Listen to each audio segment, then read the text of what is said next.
On April 4th, 2012, the Miami Marlins opened their baseball season at a brand new stadium. The Marlins' new stadium was pretty snazzy. Colorful sidewalks led you to the stadium doors, and inside you'd see replicas of work from famous artists, Moreau, Lichtenstein. If the Marlins scored a home run, a rainbow sculpture sprang into action, marlin fish spinning and leaping over neon lights and palm trees. There was a swimming pool, tropical fish tanks, a bobblehead museum. This whole new stadium, with its dazzling features, happened in large part because of one guy. His name is David Samson. I get credit for having negotiated a great stadium deal in Miami and for keeping the Marlins in Miami. Okay, yeah, not everyone thinks it was a great stadium deal. Ask people in Miami. Go ahead, Google worst stadium deals in history. It'll pop up. But anyway, David Samson was president of the Marlins during the stadium negotiations. The deal he brokered was for a $500 million ballpark. The Marlins, mostly their owner, Jeffrey Loria, covered about a third of the cost. And who covered the rest? Miami-Dade County and the city of Miami, which means the people of Miami. Their tax money covered the majority of the price tag, $350 million. That's a pretty expensive ballpark, even though when you're talking about ballparks, the numbers are always really big. The promises are often big too. But 10 years later, the fish tanks are gone, and so is the pool. The Youth Baseball Academy that they'd promised finally broke ground in 2021, 9 years behind schedule. And get this, because of how the city financed the loans for their portion of the deal, Marlins Park has ended up costing Miami taxpayers more than $2 billion, 4 times the number that was initially discussed. I want to know how these deals come together. So yeah, that's why I wanted to talk to David Samson, the guy who says he gets credit for this great deal. Guys like David make deals like this happen. Guys like David who talk like this. When you're negotiating anything, forget a stadium. When you're negotiating with your significant other about where you want to go on vacation or where you want to go to dinner or what color you want to paint a bathroom. In my house, we call that a conversation, but you can call it a negotiation, but go ahead. Well, make no mistake, everything's a negotiation. There are no conversations. Yeesh, can you believe this guy? But look, that is who is in the room. I am fascinated by negotiations like this, by deals like this. I love a beautiful new stadium, of course. Every sports fan does. I love taking my daughter to Citi Field for Mets games. She doesn't understand baseball at all, but we really enjoy the stadium. We love the ice cream. We love when Mr. Met falls off the top of the dugout. And at the same time, I know that Citi Field cost a ton of money, about $850 million. The taxpayers of New York chipped in for most of that. There was a fight from the neighborhood in Queens about what the development would do to local businesses. When you go, the stadium does feel kind of disconnected from the neighborhood it's plopped down in. That's sometimes how it goes with deals like this. So I'm skeptical of the way that new stadium deals come about.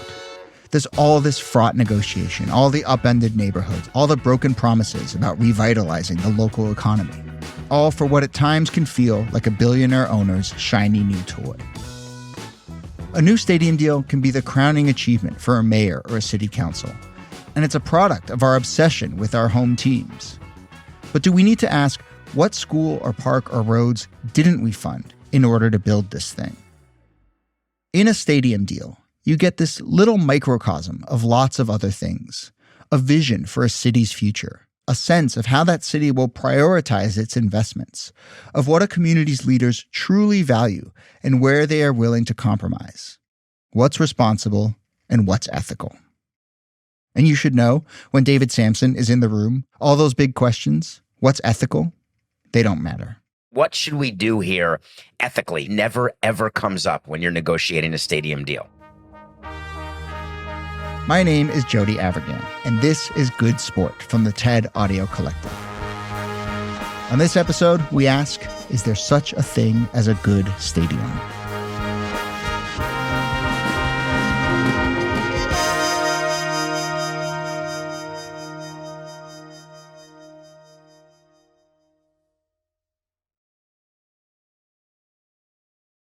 If you're trying to figure out how someone convinces local politicians to spend taxpayer dollars on a home plate fish tank, Andrew Zimbalist can help. Zimbalist is professor emeritus at Smith College, who focuses on the economics of sports. And when I spoke with him, he gave me a checklist of how to evaluate a stadium deal. Andrew likes to start with the big numbers on the deal, total cost, and the balance, how much the owner is paying versus how much the community is shelling out. What's the amount that's being invested of public money at the end of the day to enrich a private owner of a sports team? These days, lots of owners are billionaires or even multi-billionaires. So yes, a team is expensive, but for many of them, it's just another investment, another item in the portfolio. But on a new stadium, these billionaires still want to turn a profit as quickly as possible. So they ask for subsidies to get the thing built. How much does the city have to put out? And that has to do with the leverage that the owners have. And it's an interesting economic question. How do you parse those two elements out? How much should the subsidy be? There are lots of different subsidies that can cover the cost of a massive new ballpark. One of the big upfront costs is the land. Stadiums use lots of it. Occasionally, an owner will buy the land for a stadium, but often the land, which, mind you, might be used to build something like a school or a park, that land is seen as something the city needs to subsidize to get the deal done. It's possible that the city will turn over 30 acres of land to the ballpark and not charge anything for it. Or if they charge something for it, they won't charge the full value for it. Another thing to look at, taxes. How much of a tax break does the city include? The city isn't negotiating with you or me on our taxes, but they certainly are with a sports owner. Is there a tax? Is there a sales tax? Is there a property tax that the team has to pay? The next big question, what else might exist on this land besides the stadium? Because in most cities, space is limited. If you're going to give 20 or 30 acres of land over to the development of a stadium, does that mean that you can't build a new school that you need? Mm-hmm. Does it mean that you can't build a new city hall that you need? Does it mean you can't build low-income or middle-income housing that you need? When I go back and visit some place I used to live, like all of us, I notice what's new, I notice what's not. There's often new apartment buildings, but maybe I'll also notice the same park playground I played on when I was a kid, the chain on the swing a little rustier, or the same housing development that looks 10 years older, 10 years more run down. And often, in many cities when I'm visiting, I'm driving around and yep, there it is, a brand new stadium.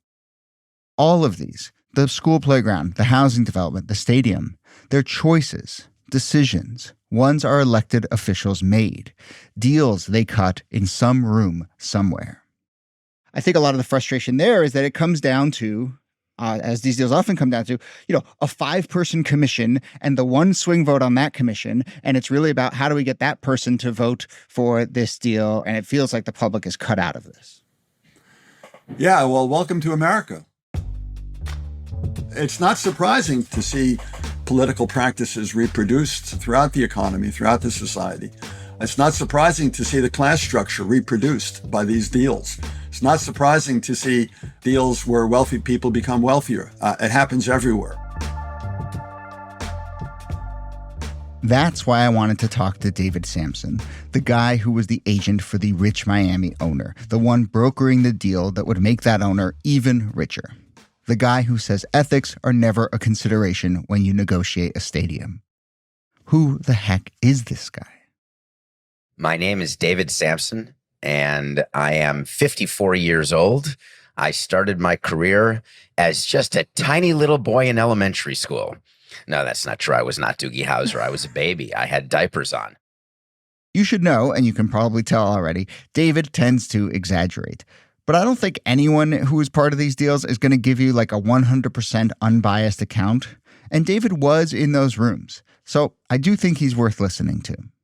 At the end of the day, when it was down to the are we in or are we out, it was me and just 2 other people on the other side. So we're talking about literally 3 men in a room. It's 3 men and a baby. That's pretty much what it was.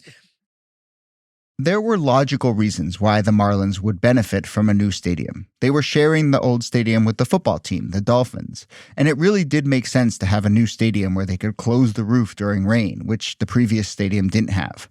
Otherwise, they'd have to keep canceling and rescheduling home games.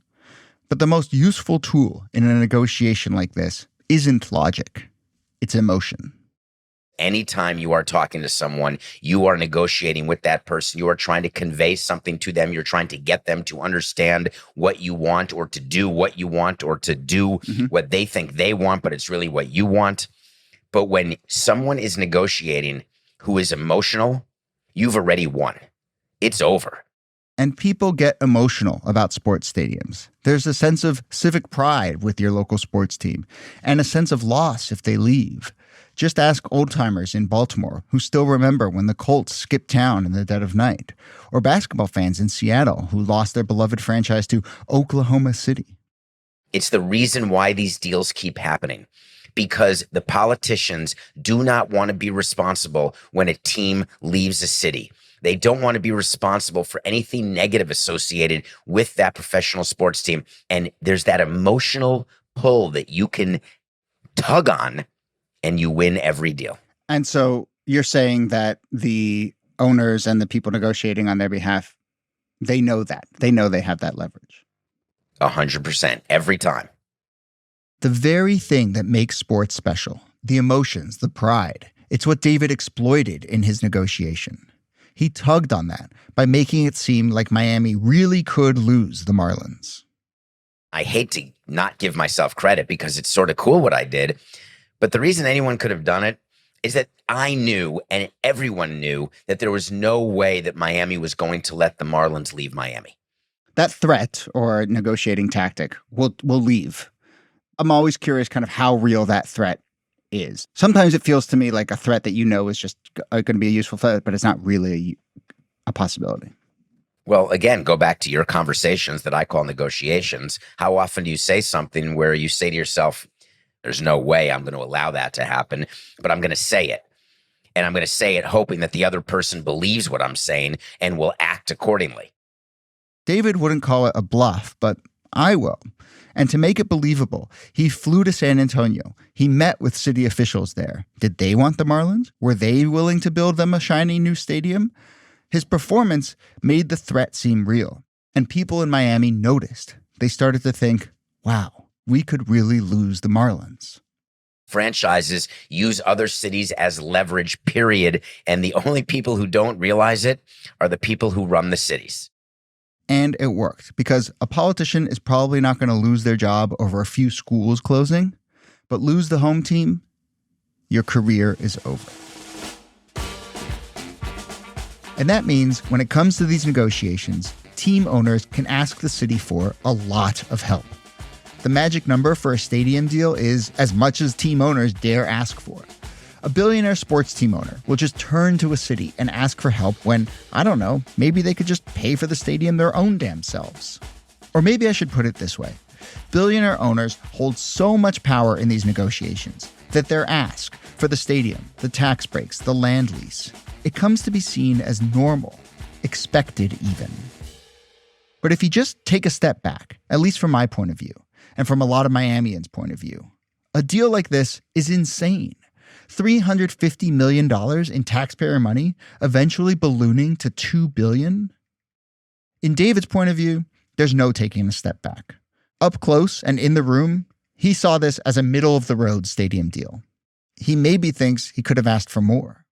The reputation is that the stadium deal in Miami was very one-sided, but the irony is when that deal was cut and approved, there were many owners angry with us because they thought the deal was far too government-friendly and not team-friendly enough. Right, but measuring the response of fellow owners isn't the only way to gauge response to a deal. It's the only way that I care to gauge it, right? Because those are the people I'm competing with. You bring up the best point. When I run a baseball team, I'm competing with the 29 other teams and what they're willing to pay a player. I don't care about fan bases. I don't care about the media. I don't care about fans, right? That's not my job. I'm not competing with the fan base in St. Louis. I'm competing with the owners in St. Louis and the president of the St. Louis Cardinals. I need to make smarter signings, make better deals so I have a competitive advantage. There's no thought of the public in that room when you get down to it? The answer is that fans and Miamians, the subject never came up. Since David didn't listen to Miamians, allow me to pick a few choice examples of their outrage. The Miami New Times called the stadium a, quote, festering silver-plated pustule, a grotesquely huge can opener, or just an obscene ode to wasted cash. In Bleacher Report, they said Marlins Park represents a perfect example of how not to build a publicly funded stadium. I don't think David saw those headlines. There could be people protesting. There could be people taking ads out in the paper, people suing me. There could be anything, and it didn't matter. I needed certain votes in a commission. That is politics. That is what representation is. Don't complain to me about what the politicians are doing who are voted into office by those who do vote. What was it that Andrew Zimbalist said? Yeah, welcome to America. These deals, they're just going to reflect larger power dynamics. Democracy in action. In 2017, former baseball great Derek Jeter bought the Marlins, and he fired David Samson. Samson's career as a baseball president was over. So he did what people do when they leave the sport. He's become a commentator. He has a podcast where he shares his takes on just about everything when it comes to the business of sports. My head has changed to education. I think one of the ways that I was able to operate for 18 years is that it was important that the majority of people were in the dark. To me, anyway, it seems like he is genuinely trying to decode the business of sports for regular people.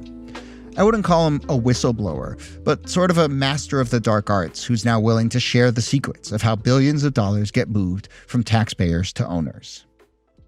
David talks about stadium deals on his show. Most recently, he's been weighing in on a contentious deal in Miami over a soccer development.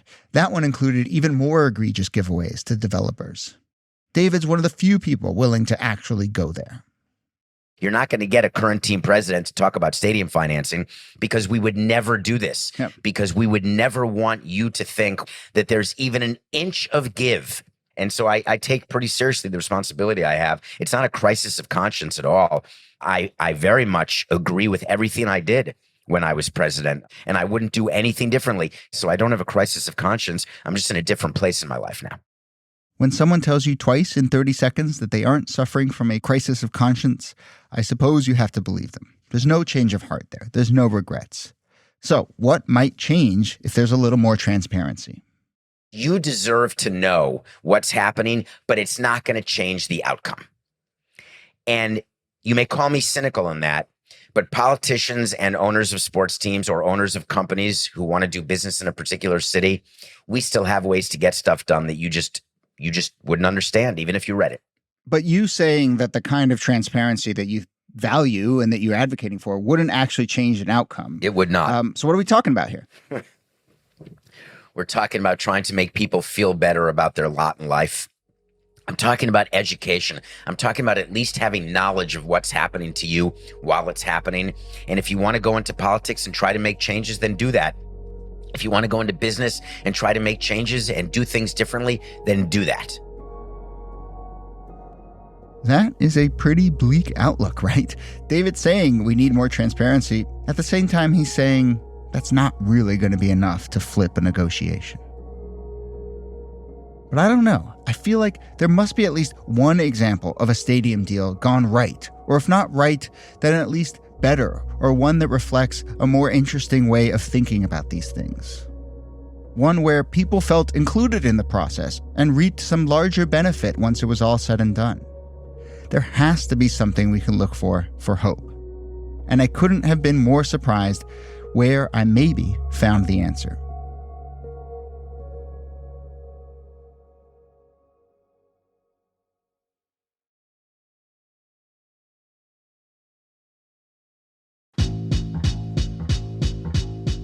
Before I started working on this episode, I was eager and curious to see what a good stadium deal might look like. I figured it would come down to subsidy levels or give-backs to the community, a lot of stuff in the real weeds of how these deals go down. And when I spoke with the economist, Andrew Zimbalist, I asked him if he could think of a place where it felt like the deal was at least neutral, if not beneficial, to a city. He named a few recent sports stadiums here in the US that were built with a little more public input, where the land was purchased outright. But I still wanted to know if there was anything that felt like more expansive thinking, that broke out of that three men in a room approach. I was surprised when he mentioned this. Another interesting example in my mind with the Olympics is Barcelona in 1992. The Olympics, the mother of all sports boondoggles. I kind of couldn't believe what I was hearing. Sure, hosting the Olympics is a different animal than building a single stadium in one city, but many of the big questions are the same. What are we getting? What are we giving up? Is sports being put ahead of other priorities? What kind of people are we cutting deals with to make this happen? And these days, I think many people feel like hosting the Olympics can be a truly raw deal. I've seen so many photos of Olympic stadiums left abandoned, overgrown, sometimes just 10 years after the big event. There's been cities that have pushed back against the Olympics, Colorado and Boston, for example, because they just don't think it makes financial sense. But not Barcelona, not in 1992. Barcelona made the Olympics work for them. Some people said, hey, we could host the Olympics and have the Olympic requirements facilitate the changes we're making. And that's how it worked out. They used the Olympics to facilitate and help finance the plan that they laid for their city. What was the secret? Vale. A ver. So I called someone in Barcelona. Qué bueno. ¿Y lo quieres decir en español también? Mi nombre es, decirlo otra vez para... Sí, dile. Sí. Mi nombre es Mirela Fiori. Soy directora del Máster Universitario de Ciudad y Urbanismo de la Universidad Oberta de Cataluña. Mirela Fiori is the director of the master's program in urbanism at the University of Catalunya. And she thinks that the Barcelona Olympics truly transformed the city for the better, beyond just the sports facilities, and in ways that are still felt today. Barcelona's leaders did this by working the Olympics and the money that comes from hosting the Olympics into an already existing vision for the city's revitalization. The story begins about 20 years earlier, in the early 70s, when Spain was climbing out from under the dictatorship of Francisco Franco, out of decades of political and cultural repression. Before Franco died, there was already an important neighborhood grassroots movement, a movement obviously against the dictatorship. In 1972, the Federation of Neighborhood Associations was created here in Barcelona. And it built on the already existing neighborhood movement, struggling for better conditions. So when Franco died, a period of transition began. Barcelona's neighborhoods were fighting for local change. The Federation of Neighborhood Associations asked for the kind of improvements you might expect. They wanted paved streets, they wanted traffic lights, they wanted trash pickup. And the advocacy that these neighborhood associations did established a process and an expectation that government would respond to local demands. So, when Barcelona embarked on a massive development plan in the wake of Franco, the neighborhoods were involved. It wasn't always an easy conversation, but the neighborhoods had a voice and a vision about connecting different parts of the city. Pero evidentemente, They had a vision to position Barcelona as the center of a great region. And for this, it was most important to open the sea and build infrastructure to set up the neighborhoods. Barcelona's city planners wanted to move the manufacturing away from the waterfront and make the beaches friendlier to tourism. They wanted to rework the highways to make it easier to get around the city. And at some point, the planners had a kind of genius idea. They would put in a bid to host the Olympics. Cities often want to host the Olympics because of pride or because they think it might boost tourism, and it can. Barcelona wanted those things too. But maybe unlike other places, Barcelona also kept in mind their larger urban development plan. The Olympics could help. They could build stadiums for the Olympics, sure, but they could also use the money that would come in from the Olympics to cover some other infrastructure projects that both served the Olympics and their longer-term goals for revitalizing the city. It would be expensive, but instead of one-time use stadiums, they were building structures they planned to use for years and decades to come. Mirela says that the neighborhood associations influenced this planning. Not every demand was met. These are negotiations. There's trade-off. People will be disappointed. But the neighborhood associations were in the room, so to speak. And if you ask me, that's what makes the difference. These local governments were able to better recognize the city's demands because they were there, in that place, from the larger population.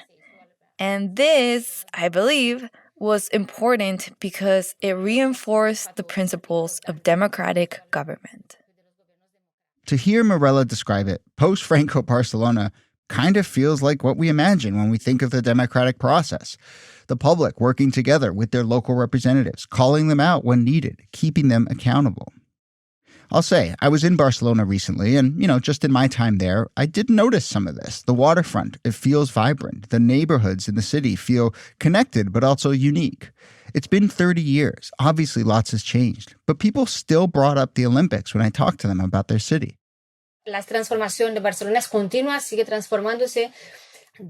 Barcelona continues to transform itself and has changed all this time. But the period of change starts with the Olympic Games. That was a great contribution. This has been really valuable for the city.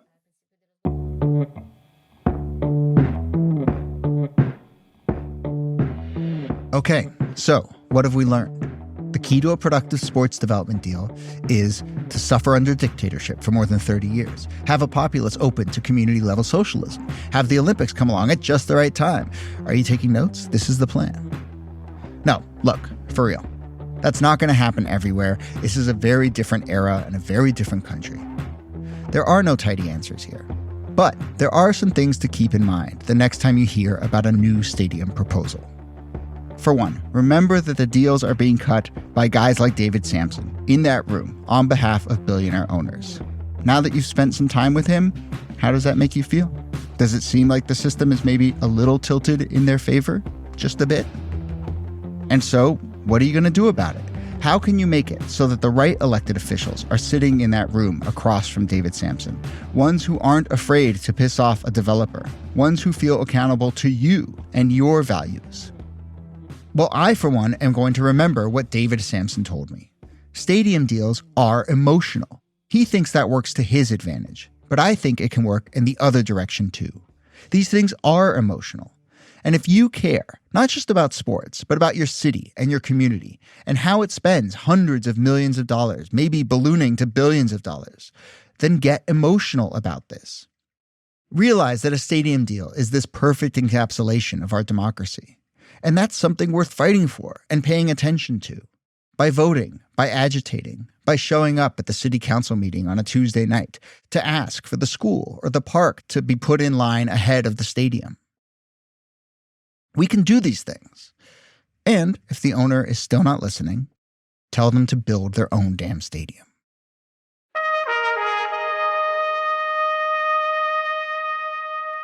On the next episode of Good Sport. I'm still surprised with myself how much I've gotten into Formula One. How a docuseries on Netflix cemented a motorsport into American fandom.